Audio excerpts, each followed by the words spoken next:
1.3 billion pesos na budget ng Dagupan City ngayong taon.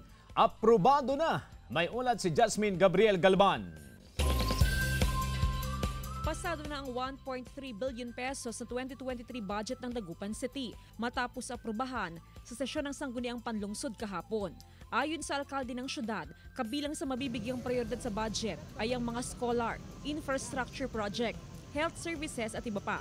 I call this a delay of services. Kasi itong na-approve na, kailangan habulin na namin. Habulin na namin lalo yung mga infra. Kasi nung ginawa namin yung mga infra na yan, supposed to be pagdating ng bagyo o gano'n na tag-ulan, tapos na. Isang third-year student na si Queen Love Castillo sa natutuwa sa pagkapasa ng budget. Isa siya sa mga scholar ng syudad. Yes po, sobrang malaking bagay lalo na po sa amin at sa mga new scholar po ng bayan po ng Dagupan City. Kasi po marami pong nangangarap na makapasok sa scholarship po. Pero giit ni Councilor Red Erfe Mejia na chairman ng Committee on Finance, Budget and Appropriations, may irregularidad umano sa pagkapasa ng 2023 budget.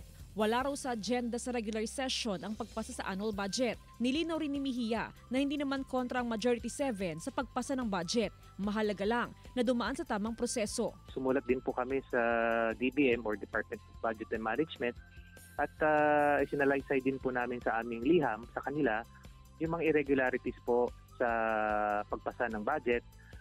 Ganon din po, nag-cite din po kami ng mga provisions sa local government code as well as mga circulars na galing po ng Department of Budget.